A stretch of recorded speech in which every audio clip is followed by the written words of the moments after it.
الصلاة خير من النوم۔ آپ نے ابھی تک ہمارا چینل سبسکرائب نہیں کیا تو ابھی سبسکرائب کریں اور بیل آئیکن کو کلک کر کے ہماری لیٹسٹ ویڈیوز کے بارے میں اپڈیٹ جانیں۔ سبسکرائب کیجیے اور ہم آپ کو لیے چلیں گے آپ کی فیوریٹ ویڈیو۔ بسم اللہ الرحمن الرحیم۔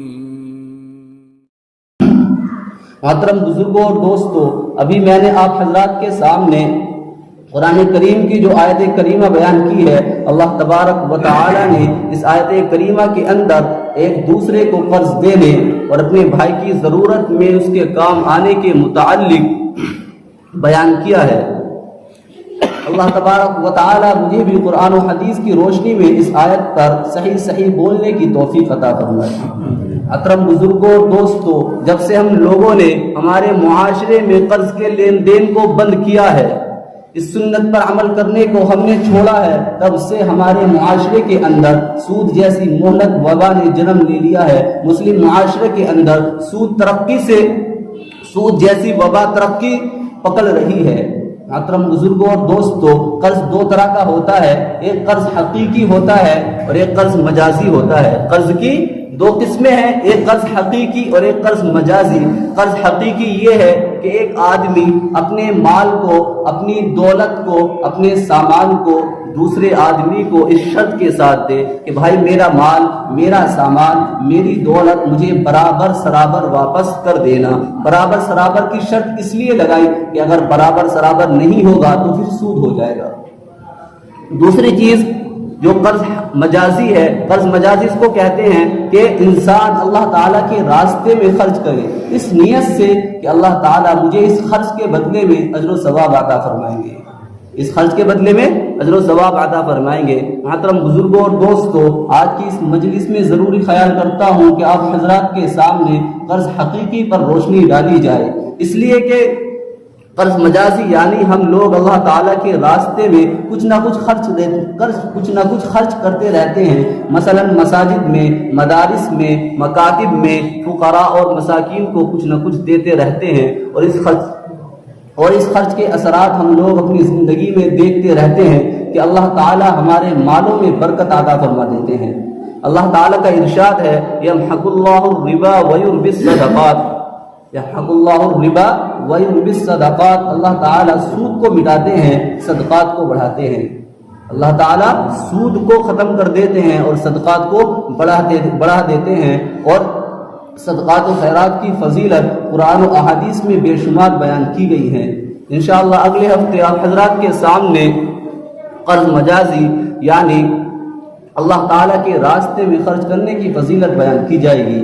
اس وقت میرے دل میں بار بار یہ خیال آ رہا ہے کہ آپ حضرات کے سامنے قرض حقیقی کی فضیلت پر روشنی ڈالی جائے، اس لیے کہ آج امت مسلمہ نے قرض کے لین دین کو بالکل ترک کر دیا ہے، بالکل چھوڑ دیا ہے، حالانکہ ایک دوسرے کو قرض دینا اخلاق حسنہ اور حسن معاشرت کا ایک اہم جز ہے۔ آپس میں ہمدردی کا درس ملتا ہے، ایک دوسرے کی محبت پیدا ہوتی ہے، اولو العزمی کا داعیہ پیدا ہوتا ہے، خاندان پروان چڑھتے ہیں، ایک دوسرے کی ضرورت آسانی سے پوری ہو جاتی ہے۔ محترم بزرگوں اور دوستو، جب سے ہم لوگوں نے آپس میں قرض کے لین دین کو چھوڑا ہے، تبھی سے ہمارے درمیان نے سود نے اپنی جڑیں مضبوط کر لی ہیں، تبھی سے مسلمان معاشرے کے اندر آپس میں سود کا رواج عام ہو گیا ہے۔ ہم لوگ سود کو کوئی برائی نہیں سمجھتے ہیں، سود لینا دینا ہمارے آدھے سے زیادہ کا جو کاروبار چل رہا ہے وہ سود کی بنا پر چل رہا ہے، اور اللہ تعالیٰ نے سود کو حرام قرار دیا ہے۔ یمحق اللہ الربا ویربی الصدقات۔ حالانکہ آپس میں ایک دوسرے کو قرض دینا لینا آج کے زمانے سے نہیں ہے، بلکہ جب ہم تاریخ کے اوراق پلٹتے ہیں،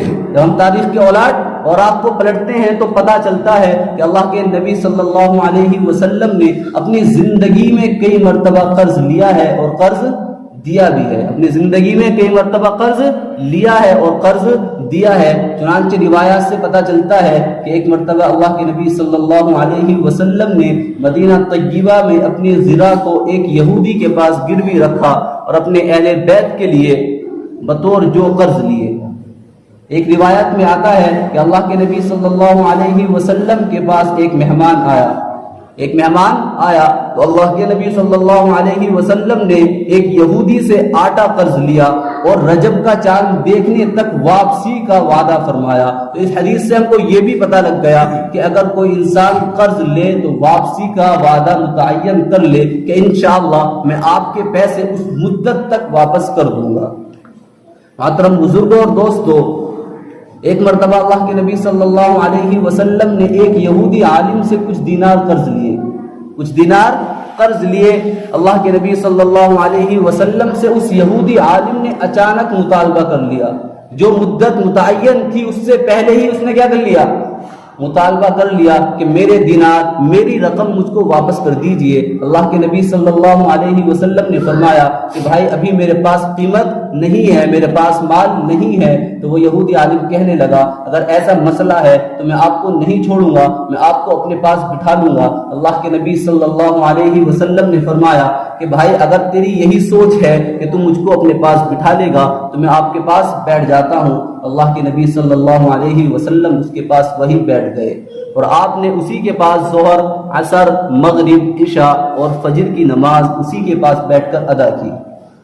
صحابہ کرام یہ صورتحال دیکھ کر بہت زیادہ غصہ ہو رہے تھے، بہت زیادہ طیش میں آ رہے تھے۔ ہم کسی سے محبت کرتے ہیں اور کوئی اس کے اوپر ظلم کرنے لگے تو ہمارا خون کھول جاتا ہے۔ تو صحابہ کرام تو ہم سے بدرجہ اولا اللہ کے نبی صلی اللہ علیہ وسلم سے محبت کرتے تھے، اس لیے کیا ہو رہے تھے؟ بہت زیادہ طیش میں آ رہے تھے اور اس یہودی سے کہہ رہے تھے کہ اگر تو نے اللہ کے نبی صلی اللہ علیہ وسلم کو پابند بنانا نہ چھوڑا تو یقیناً ہم تجھے یہاں سے نکال کھڑا کریں گے یا مجبوراً ہم تجھے قتل کر دیں گے۔ اللہ کے نبی صلی اللہ علیہ وسلم کو جب اس بات کی اطلاع ہوئی کہ صحابہ کرام اس یہودی کو دھمکا رہے ہیں، ڈرا رہے ہیں، تو اللہ کے نبی صلی اللہ علیہ وسلم نے سختی کے ساتھ منع فرمایا اور کہا کہ کیا تم کو معلوم نہیں ہے کہ اللہ تعالیٰ نے مجھ کو اس بات سے منع فرمایا ہے کہ میں کسی مواحد یا غیر مواحد پر ظلم کروں۔ محترم بزرگوں اور دوستو، صحابہ کرام نے عرض کیا کہ اللہ کے نبی بھلا بتائیے ہم اس یہودی کی گستاخانہ حرکت کو کیسے برداشت کریں؟ اگر ہم آپس میں دیکھیں ہمارے بھائی کے اوپر کسی کا قرض ہو اور وہ اس کا قرض ادا نہ کرے تو ہم کتنا غصہ ہوتے ہیں۔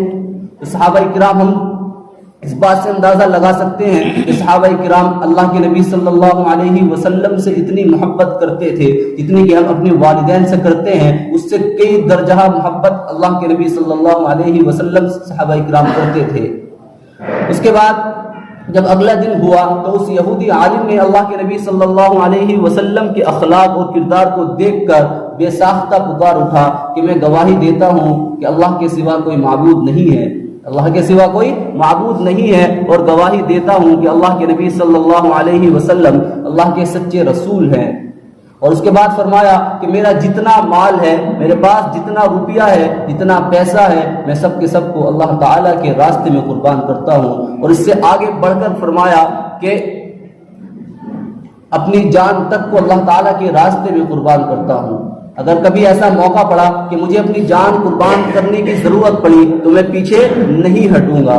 محترم بزرگوں اور دوستو، اس نے اس کے بعد اللہ کے نبی صلی اللہ علیہ وسلم کا سارا قرضہ معاف کر دیا۔ اس روایت سے ہم کو یہ پتا چلا کہ اگر کسی کے اوپر انسان کا قرضہ ہو تو وہ اس کو معاف بھی کر سکتا ہے، وہ اس کو معاف بھی کر سکتا ہے۔ اگر پورا نہیں معاف کر سکتا، آدھا معاف کر سکتا ہے، پورا معاف نہیں کر سکتا۔ مثلا کسی کے 10,000 روپے کسی نے کسی کو قرض دیے، 10,000 روپے قرض دیے، تو اس کا حق یہ بنتا ہے کہ وہ چاہے کہ 10 کے 10,000 روپے کیا کر دے؟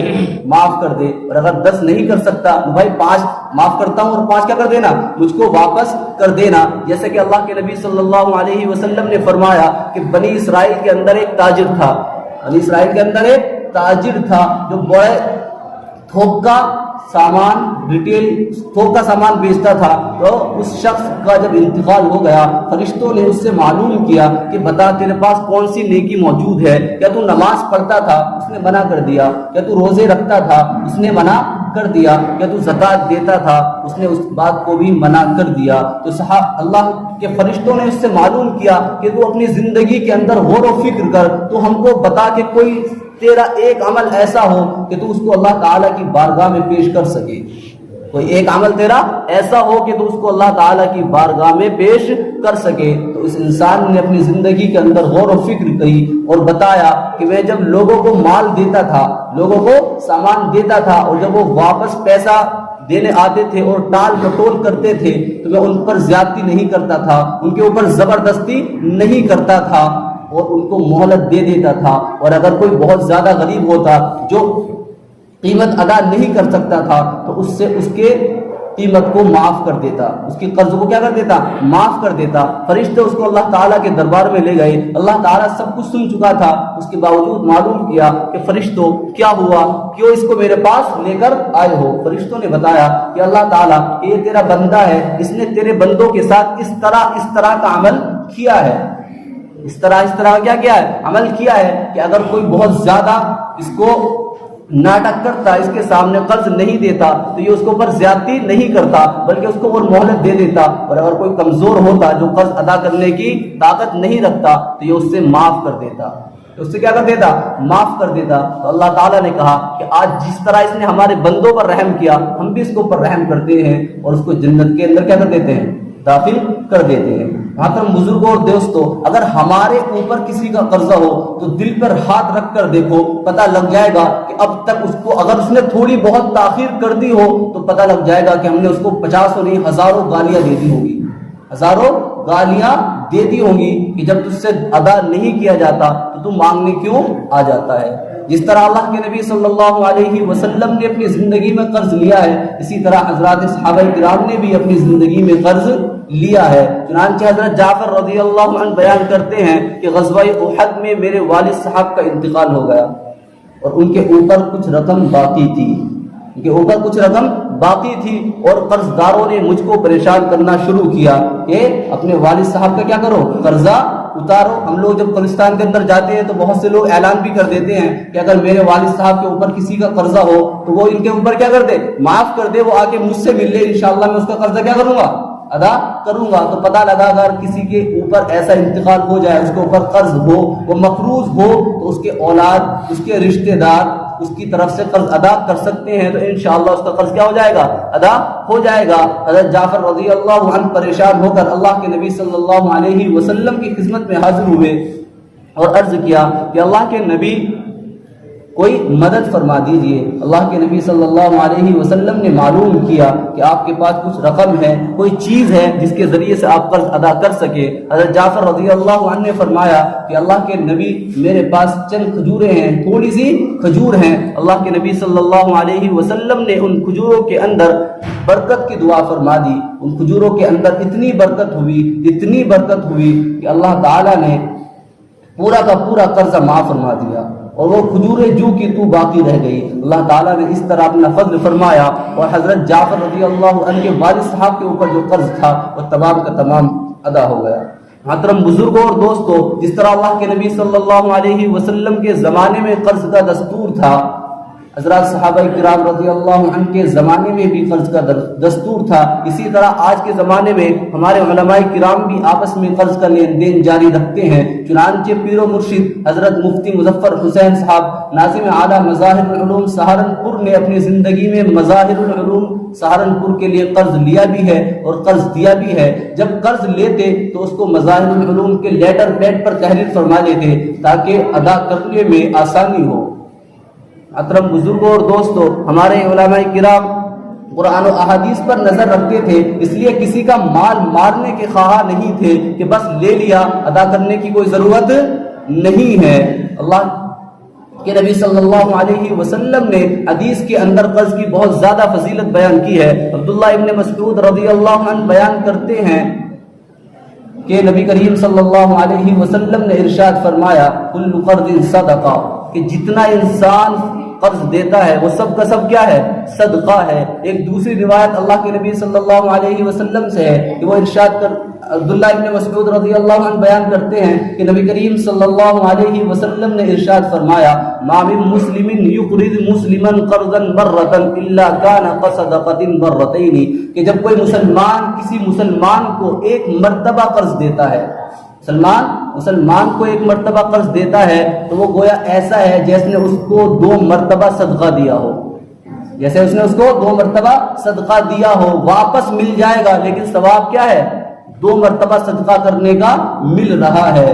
محترم بزرگوں اور دوستوں، قرض کا آپس میں لینا دینا ایک بہت بڑی چیز ہے، اس لیے انسان کو آپس میں ایک دوسرے کو قرض دینا چاہیے۔ اللہ کے نبی صلی اللہ علیہ وسلم جب معراج پر تشریف لے گئے تو وہاں جنت پر ایک دروازے پر لکھا ہوا دیکھا، الصدقۃ بعشرۃ امثالها والقرض ب18، کہ انسان جب صدقہ کرتا ہے تو اس کو اس کی 10 گنا فائدے ملتے ہیں، 10 گنا اس کو اس کا عوض ملتا ہے، لیکن جب کسی مسلمان بھائی کو قرض دیتا ہے تو 18 گنا اللہ تعالیٰ اس کو اس کی رقم واپس کرتے ہیں، 18 گنا، 10 گنا اور 18 گنا۔ تو حضرت اللہ کے نبی صلی اللہ علیہ وسلم نے حضرت جبرائیل علیہ السلام سے کہا کہ جبرائیل بھلا بتا کہ قرضے کو صدقے پر فضیلت کس طرح حاصل ہو گئی، قرضے کو صدقے پر فضیلت کس طرح حاصل ہو گئی؟ تو حضرت جبرائیل علیہ السلام نے فرمایا کہ اللہ کے نبی جب سائل سوال کرتا ہے